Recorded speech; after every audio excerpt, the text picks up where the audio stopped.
The holy warrior moves with a single-minded certainty of purpose that marks him as a true fanatic. There is no room for doubt, no space for compromise. The cause is all.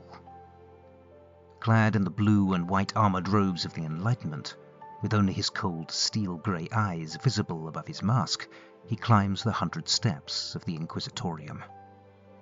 This place is the beating heart of the Inquisition. While the scholars and administrators of the Holy Order of the Seekers of Droom have influence enough in their own right, the Enlightenment is where the true power lies. Even more so since the imposition of martial law and the addition of the Enlightenment commissars to the military. Through ideological purges and ruthless societal control, the Enlightenment stand uncontested as arbiters of the Dominion's fate. The Inquisitor climbs the final steps, their pace never easing, and passes through the imposing north door into the cavernous interior of polished marble in grey and black. Mighty pillars rise to the vaulted ceiling high above, surrounding the wide central space around which is written the central tenet of the Drumina faith. Scientia potentia est. Knowledge is power. The Inquisitor's steps, a steady, decisive rhythm, echo through the sacral space as he crosses the entrance hall.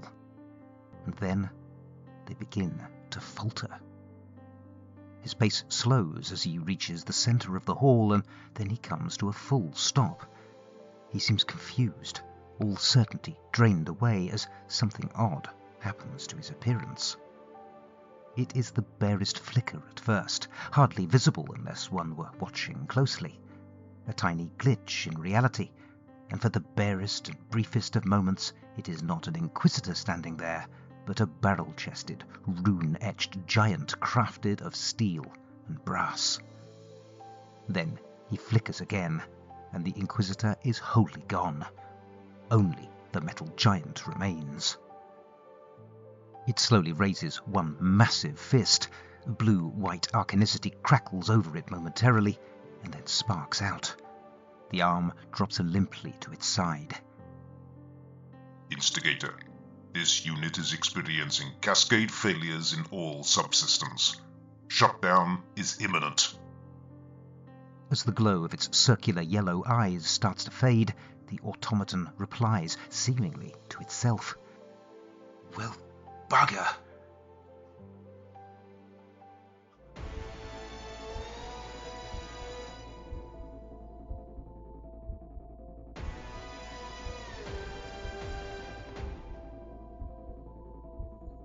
Hello and welcome to The Lone Adventurer, an actual play solo RPG podcast with me, Carl White. I will be your narrator, your game master, and your guide as we follow our heroes on their journey into the unknown. For this game, I will be using the Lone Adventurer RPG rule set, as well as a variety of other systems, tools, and tables as they take my fancy. A word of warning. The following scenes may contain mature themes and disturbing imagery. Listener discretion is advised. The adventure continues.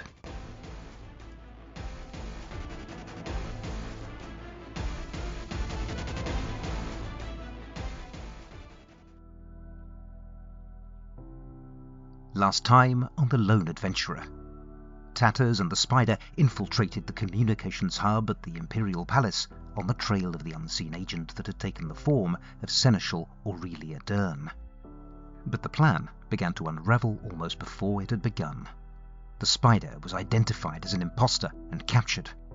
Tatters abandoned her mission and followed the captors, only to discover that they meant to cover up the infiltration by murdering the Spider as quickly as possible.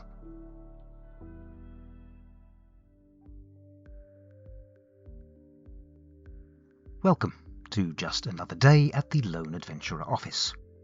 A carefully crafted plan has made first contact with the enemy and then gone flying straight off the side of a cliff, bouncing 3 times on the way down and then blowing up in a spectacular fireball that suggests that plans are fueled with nitroglycerine.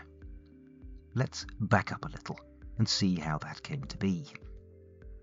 I started with quite a bit of pre-scene discovery, which we'll come to soon enough. But with that out of the way, I knew two things. Mina was going to create another of those disguise meshes, and the Avatar was going to take the wheel for a bit disguised as an Inquisitor. The perfect infiltration. What could go wrong? Well, as we have just seen, pretty much everything. And the PCs didn't even get to make a roll. This was a case of an absolutely killer GM going completely power mad and screwing over their PCs without even giving them a chance to get out of his mess. What happened was this. I envisaged the scene as Avacan, that's the Avatar-dominated version of Barbican, heading into the Inquisitorium in disguise, and I asked my scene oracle if the scene began as expected, with likely odds. But my scene oracle was having none of it. When I asked for clarification, it replied with the Four of Swords reversed, which is about torpor, rumination, and burnout, and then, as if that wasn't bad enough, it gave me the Tower. Well, as anyone who knows the tarot will tell you, that is a pretty ill-fated card. It speaks of catastrophe, revelation, destruction, and unexpected, reality-shattering change. Not great news. The second card seemed pretty self-explanatory. The disguise had been seen through or had failed. But just to be on the safe side, I asked the simple oracle, which confirmed it and said that, in fact, things were actually even worse. For some reason, my mind jumped to the Manabane beetles that caused Barbican to power down in the underpipes, and just like that, I knew exactly what sort of mystical countermeasures the Enlightenment employed and the effect that they would have. Now, normally, that would be just bad play. What player wants their agency removed like that? Not even a roll to try and avoid the consequences? Well, I certainly would never pull a move like that if I was GMing a group of players. But in this case, I quite like where this has taken the story. I like this new peril and how it creates an echo of the spider's capture in the previous chapter. And so I have decided to run with it and to see where it takes us. Let's find out.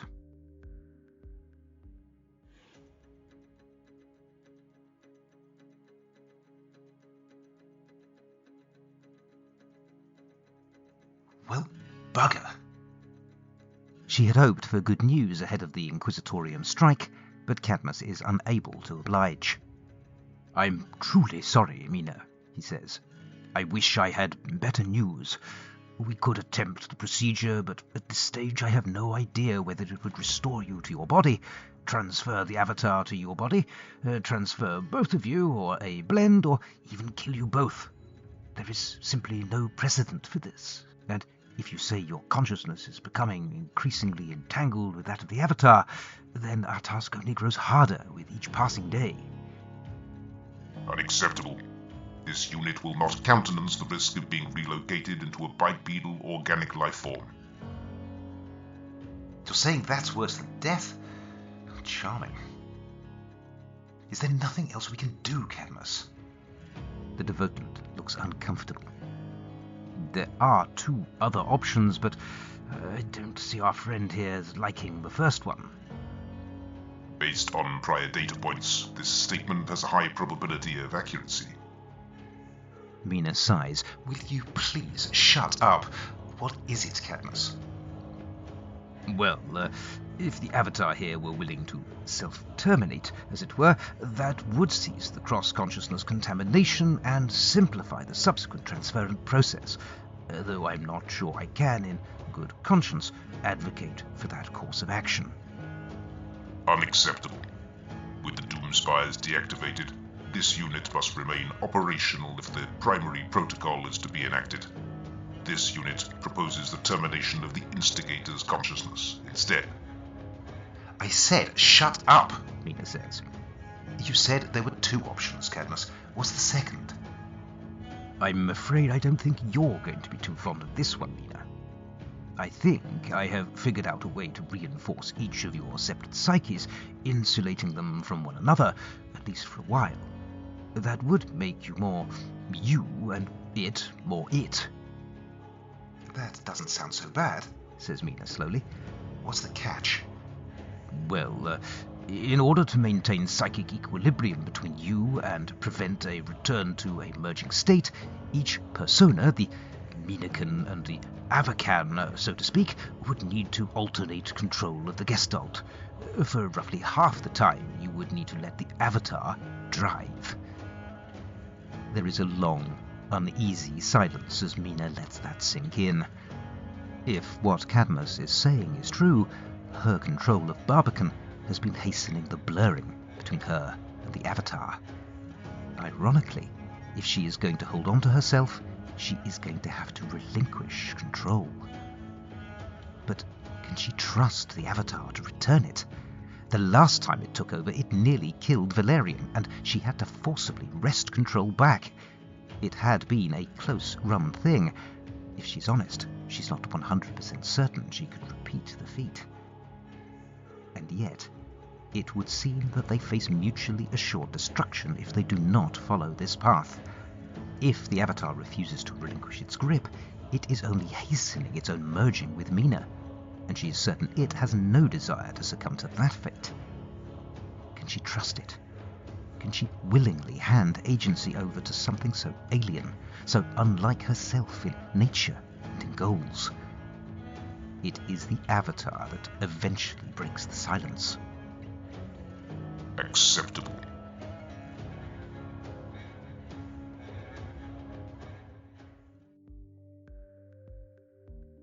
So we have ourselves a brief flashback scene, in which we learn about the pre-scene discovery that I mentioned.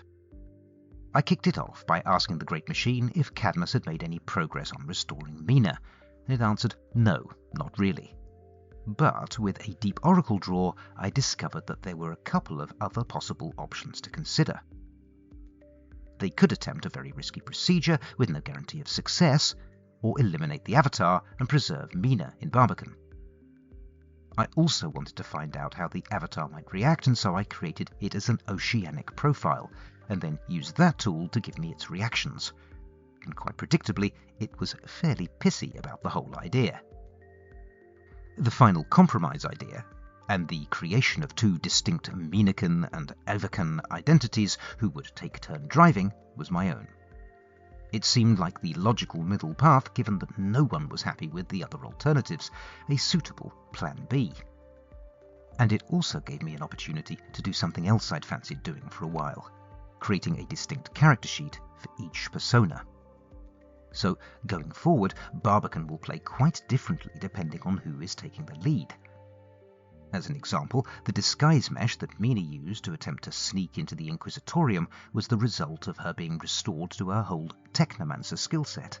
She is an artificer in D&D terms. This effectively turns Barbican into two distinct PCs, each with their own abilities, resources, and agendas.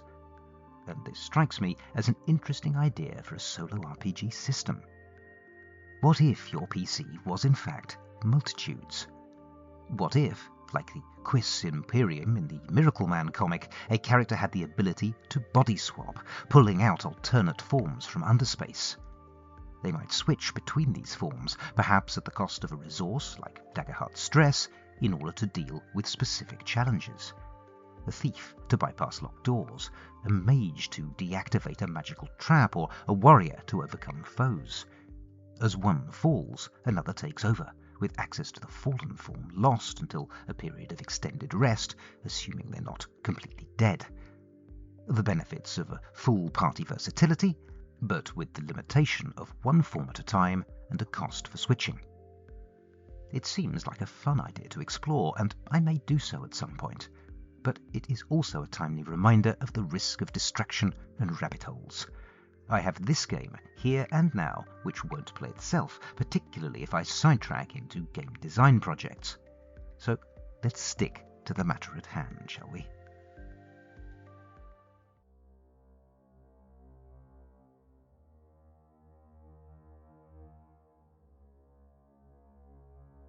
Hello? Is there anybody in there? The impenetrable darkness that had engulfed Mina begins to recede, and blurred vision resolves. She rather wishes it hadn't. Leaning over her is a bent and twisted figure, frail in body and face deeply lined with age. At first glance one might think this wrinkled, hook-nosed old man were near death's door. It is the eyes, however, that give the lie to this impression. They burn with a fierce intelligence and an unmistakable malevolence. Even if it were not for his pristine white robes, it would be impossible to mistake this man. The Lord High Inquisitor. Ah, welcome back. I feared we had lost you, and it would be such a shame for you to miss out on all the fun. Mina finds she is hardly able to move. Whatever magical suppression she was previously subjected to, it remains in effect here. She can, however, make out the room beyond the man in front of her, and that is of no greater comfort to her. White walls, polished to a shine. She appears to have been bolted to an inclined steel table, on either side of which are arrayed a profoundly unpleasant variety of instruments of torture. "It may have escaped your notice," she manages to croak, "but I am made of metal. I doubt you'll even make a scratch with those toothpicks of yours." The Lord High Inquisitor's smile broadens. Ah, but these are not for you, my dear. Goodness, do you think me so callow? Here at the Inquisition we have long since learned that mere physical pain is the least of the many paths to enlightenment. He steps to one side, and behind him a second steel table is revealed.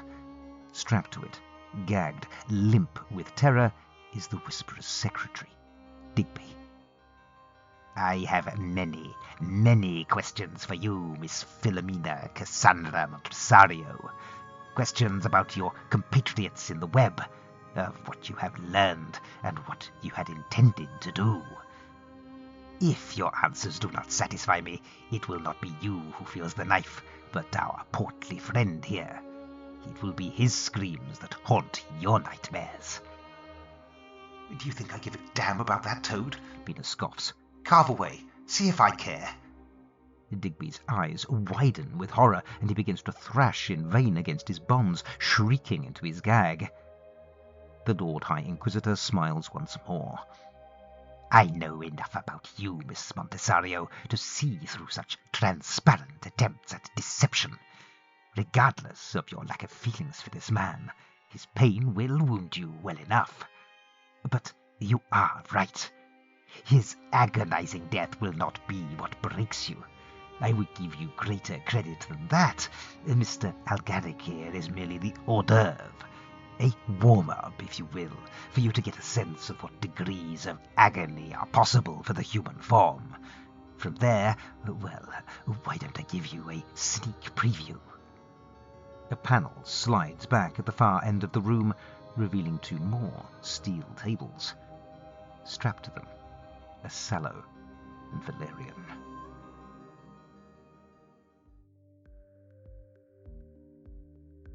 I figured we would begin this scene with Barbican reactivating in a prison cell, but the scene Oracle had other ideas. My response to no was to up the stakes a little bit, and turn the prison cell into a torture chamber. This is the Inquisition, after all. There was also a but to deal with, some sort of silver lining. That part left me a little uncertain, and so I turned to the Deep Oracle and discovered that, due to a draw of the Ten of Cups, Digby was present. And, thanks to the Knight of Wands, I also knew what the silver lining was. This hasn't come up in play yet, and so we'll get to it if and when we get to it. Next, I needed a few more answers. Was it the Lord High Inquisitor who was busy picking out his favourite scalpel? Had he sent away any guards? Did he know Mina was inside Barbican? Had he captured anyone else, and was that anyone else Sallow and Valerian? And yes, yes, yes, yes, and yes, as it turned out. It is probably fair to say that things look a little bleak at this point. 3 members of our team have been captured and are about to be horribly tortured to death, 4 if you count Digby. And the target Sallow and Valerian were pursuing would appear to have escaped. Crater and Trace have failed to assassinate their target and find themselves outnumbered by hostile troops, and Tatters has lost track of her target as well and gone off mission, while the Spider has also been captured. On the plus side, The plan is for her to be murdered immediately, so at least she gets to avoid torture. It is rarely wise to say things can't possibly get any worse, because invariably they absolutely can. But at this point, I'm not really sure how they could. I fondly remember the earlier chapters of Series 4, where I found myself reflecting on just how well everything was going. No society is more than 3 meals away from anarchy, Lenin is reputed to have said, and so it is with the solo RPG. You can be riding high on a string of successes and mixed successes, feeling the wind beneath your wings, and confident that the arc of the moral universe is long, but that it bends ever upwards toward justice.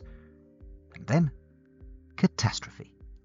A string of shitty rolls, a succession of ill-favoured draws from the deep oracle, and just like that, with the turn of a card and the roll of a dice, all of our dreams turn to smoke. But all is not lost. We have been here before, and there are some lessons we can draw. If the path from triumph to disaster is disturbingly short, is the opposite not also true? We are undeniably in a bad spot. Things are looking grim, and painful death is very close at hand. But have faith, dear listener. Remember that silver lining. All is not yet lost, and it is always darkest before the dawn. Valerian and Sallow captured. That's not good. In all likelihood, it means that their quarry, the unseen in the form of Sir Rufus Fargalley, remains alive. Still, their presence here may yet play to her advantage. It must be frustrating to have the whole of humanity to choose from, and to get lumbered with something one step removed from a cadaver. What's it like in there? Do you feel as feeble as you look? The Inquisitor smirks. I think you have fundamentally misunderstood the nature of our relationship, girl. You will find it is I who asks the questions, and you who answers them. Girl, is it? You prune. Well then, I suppose it's your turn. The Inquisitor's smile falters just a little.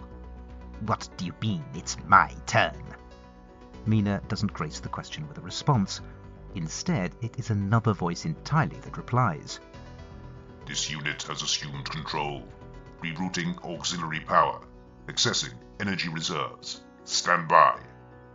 The Inquisitor blanches, confidence draining from him. What is this? It would seem you don't quite know everything. The bench to which Barbican has been secured begins to groan under building pressure as backup servos whine into action. First one, and then another of the securing bolts tear free and ricochet across the room, causing the Lord High Inquisitor to duck in panic. The servo whine rises in pitch, and black, acrid smoke begins to pour from Barbican's joints. Stop! Mina cries out. Stop! You'll burn out the drivers! It's not going to work! Hand back control, Avatar! There's another way! Assessing. Assessment confirmed. Control protocols transferred. Mina breathes a metaphorical sigh of relief. The Avatar has proved itself trustworthy, at least for now. Barbican's metal form slumps back against the bench, and the Lord High Inquisitor recovers himself. Ha! He sneers. Your simple tricks won't help you, girl. My underlings have done their work well. Do you see now that you are helpless? Everything that has transpired has done so according to my design. Oh, shut up, Mina snaps. And by the way, your underlings have done a thoroughly hopeless job. Any idiot can bolt an automaton to a bench. If you and your Enlightenment flunkies had half the wits you claimed, you'd realize that mere physical power is the least of the many paths to success. Knowledge is power, remember? Allow me to demonstrate. Before the Inquisitor can react, she continues. Regina Tenebris, this is Sideshow 1. Come in. A crackling voice comes back, seemingly emanating from within Barbican's head. Sideshow 1, this is Regina Tenebris. Go. We are moving up the timeline, Mara. It's time to drop the bomb. Instead of Mara Vale, it is a second voice that comes back over the sending stone that has been carefully embedded within Barbican's skull. The languid, polished tones of the Vampire Lord. Tortimus. Oh, about time, Montesario. The fellow could die of boredom up here if he wasn't already dead. All hands, secure the ship, and brace for impact.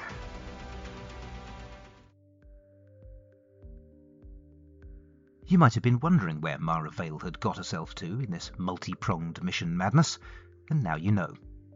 Mina had sent her off to secure the support of the Undying up on Tortimus's skyship, the Night Queen's Shadow. But I'm getting a bit ahead of myself.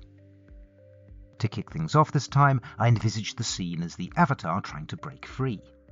My Scene Oracle told me in no uncertain terms that this was not going to happen, and when I asked the Deep Oracle why, I got Judgment reversed and the Four of Swords reversed, both pretty negative cards, which I had interpreted as meaning that Barbican was too well secured, and any attempt to break free would just result in damage to him. It was not even worth him making a roll for this. Next, I rolled to see if the Avatar, having been given the steering wheel, would be willing to relinquish it. Thankfully, the answer was a yes and, which I took to mean that there was a growing degree of trust developing between the two. Future similar checks will be made with advantage. And now I got to Mara and Tortimus. I had made the decision several episodes back that one of Mina's siloed secret missions would be for Mara to go and secure the services of the Night Queen's consort. The vampires had professed themselves sworn enemies of the Unseen, and seemed uniquely impervious to infiltration, and so they seemed like sensible allies to recruit for the cause. But of course there was always the risk of failure, and so I had Mara roll for it, applying her soldier stat to appeal to Tortimus's sense of strategic military opportunity. This roll came up as a mixed success, which meant that Torty was on board, but that there was going to be a cost. We will come to that cost soon enough, I am sure. But consequences aside, this meant that we now had a solid plan B. I did say that there was a silver lining waiting to make its appearance, and now here we have it. The Unseen and his Inquisitor goons had physically secured Barbican, but it seems that they had failed to anticipate more cerebral forms of attack. I had Mina make a gadgetry roll to activate the sending stone that I'd placed inside her head and call in the airstrike, and the roll came up snake eyes. Flat failure. All that planning, all that build-up, and the dice had turned on me in my time of greatest need. This was a genuine disaster. According to this roll, the Inquisition had indeed anticipated Mina's ploy and had countered it. She was entirely at their mercy, with no plan C. And then I remembered. I had a single, solitary fate point. Once per long rest, I could re-roll any result just rolled, and so I picked up my dice, I closed my eyes, and rolled a critical success. Not only had the airstrike been called in, but Mina got to look all cool and sassy in the process. What a result. That emotional roller coaster has me plumb tuckered out, and so I think it is time for me to wish you a fond farewell, with the fervent hope that you will join me next time.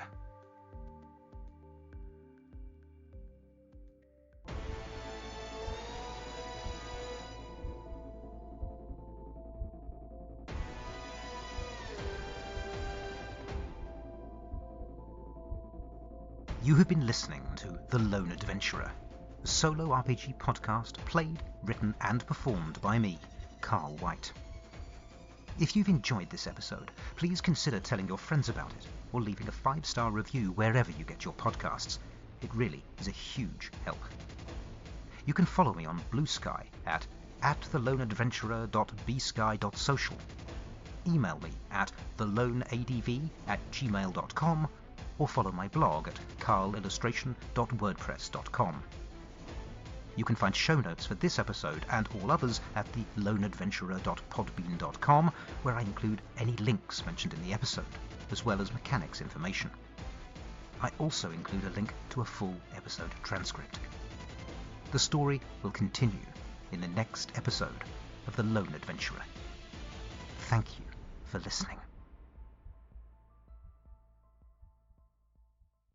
Hi, I'm John from Tale of the Manticore. Robin from Stories from the First Watch. PJ from A Wasteland Story and the Solo Roleplayers podcast. Simon from Legend of the Bones. Brian Rideout from Swords Against Madness. Carl from The Lone Adventurer. And I'm Trevor from Your Story Will Be Different. And with our solo role-playing audio, narrative, actual play, drama powers combined, we are the Solo Roleplayers Podcast Network.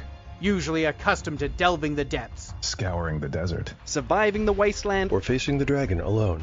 This time, we have teamed up to bring you a curated collection of the best, highest quality, most dramatic, and diciest solo roleplay podcasts in the world.